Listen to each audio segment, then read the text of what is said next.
आज हम गज़ा में ट्रंप की अमन की कोशिश और जंग बंदी पर तफसील से बात करेंगे। अस्सलामु अलैकुम, मैं हूं मोहम्मद नवीद और आप देख रहे हैं TCG उर्दू।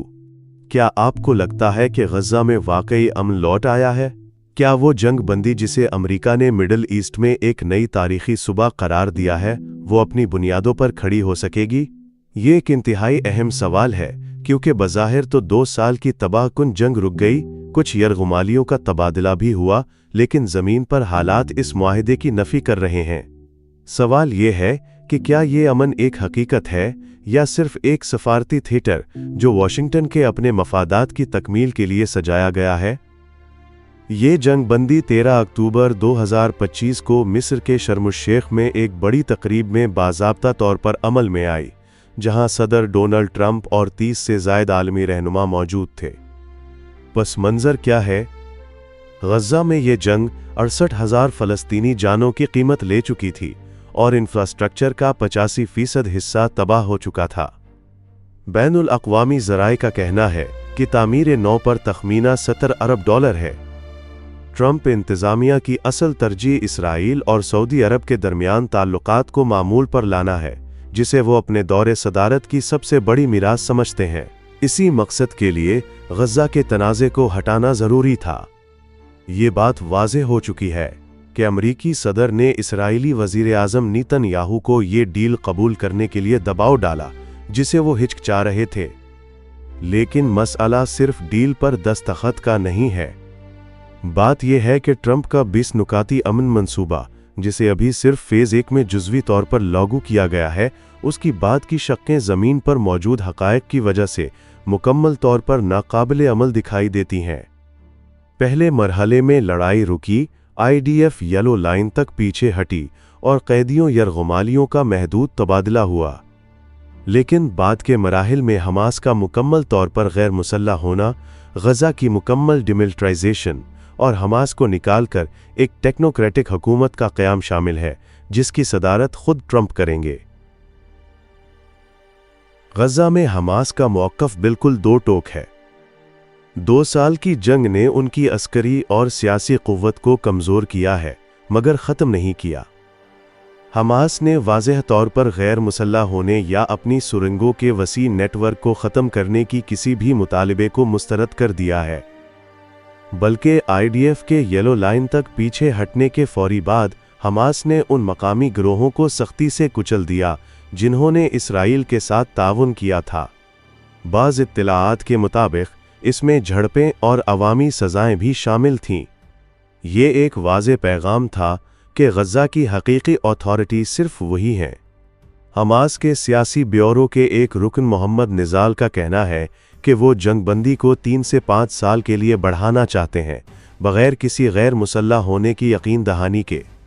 जब एक फ़रीक मुआहदे के सबसे अहम नुक्ते को रद्द कर रहा हो, तो ये मुआहदा कैसे बाकी रह सकता है?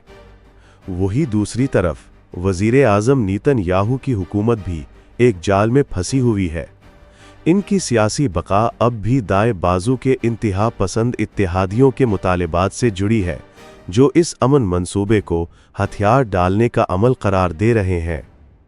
इत्तेहादी रहनुमा जैसे बेज़लियल स्मोट्रिच और इतमार बिन गवेर हमास की मुकम्मल तबाही का मुतालबा करते हैं और नेट्ज़ारियम कॉरिडोर पर दोबारा कब्ज़े जैसी फ़ौजी कार्रवाइयों पर जोर दे रहे हैं।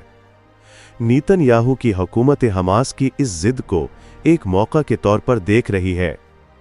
वो उम्मीद कर रहे हैं कि ट्रंप बिलाखिर सब्र खो देंगे और या तो फ़ौजी कार्रवाई की इजाज़त देंगे या IDF की येलो लाइन पर मुस्तकिल मौजूदगी को बाज़ाब्ता मंजूरी दे देंगे।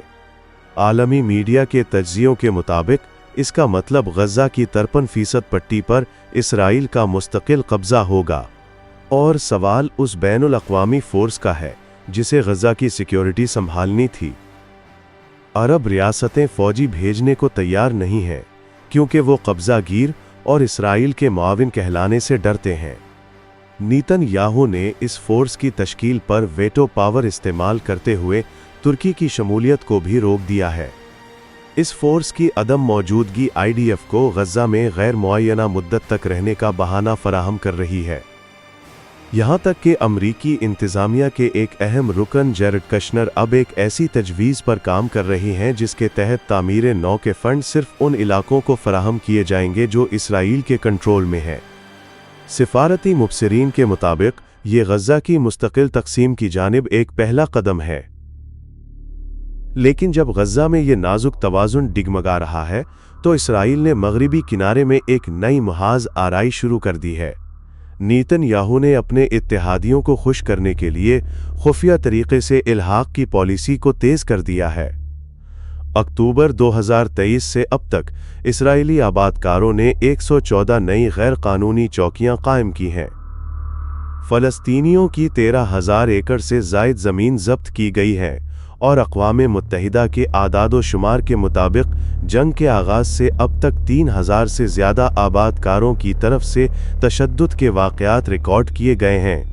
अहम मोड़ 11 सितंबर 2025 को आया जब नेतन्याहू की हुकूमत ने E1 इलाके में 3,400 हाउसिंग यूनिट्स की तामीर की मंजूरी दे दी।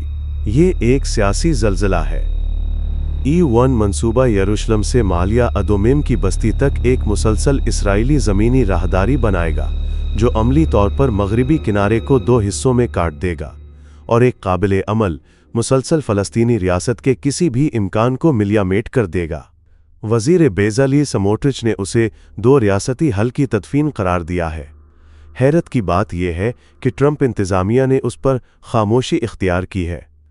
अमरीकी सफ़ीर माइक हकाबी ने बयान दिया कि अमरीका इस मंसूबे की मुखालफत नहीं करता, ये इसराइल का फ़ैसला है। यहाँ तक कि 23 अक्टूबर 2025 को, जिस दिन अमेरिकी नायब सदर JD वांस इसराइल का दौरा कर रहे थे, कनेस्ट ने मगरिबी किनारे को ज़म करने के बिल की पहली ख्वांदगी मंजूर कर ली।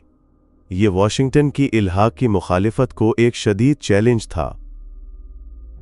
अब बात करते हैं अमेरिका के किरदार की।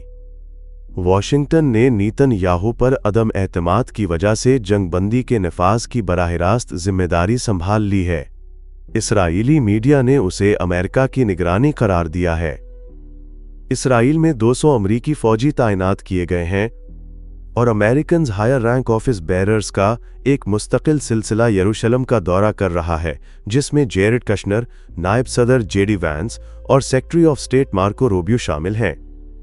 ये तमाम कोशिशें सिर्फ एक मकसद के लिए हैं और ये मकसद है सऊदी अरब और इसराइल के दरमियान ताल्लुकात को मामूल पर लाना। सऊदी वली अहद शहजादा मोहम्मद बिन सलमान नवंबर 18 को व्हाइट हाउस आने वाले हैं और ये गज़ा की जंग बंदी और इस तारीखी डील के लिए एक लाजमी शर्त है। अमरीका नेतन्याहू को अपने इंतहा पसंद इत्तेहादियों के दबाव में आकर जंग बंदी तोड़ने से रोकने के लिए हर मुमकिन कोशिश कर रहा है। क्या ट्रंप, जो माजी में ईरान, कतर और शाम पर नेतन्याहू के सामने पसपा होते रहे हैं, क्या इस बार वो अपना दबाव कायम रख पाएंगे? क्या ये तारीखी सुबह एक वाहिद आदमी का शो बनकर रह जाएगी, जिसके बाद हालात दोबारा अफरा तफरी का शिकार हो जाएंगे? तज्ज़ियात बताते हैं कि नई सुबह नामुमकिन सी बात है। हकीकत में तौसी पसंदी और फौजी ऑपरेशनों का खतरा सर पर मंडला रहा है। उम्मीद है आपको ये वीडियो पसंद आई होगी। अपनी राय कमेंट्स में ज़रूर दें और इस तरह की वीडियोस के लिए TCG उर्दू को सब्सक्राइब करना न भूलें। मैं मोहम्मद नवीद अब आपसे इजाज़त चाहता हूँ। अल्लाह हाफिज़।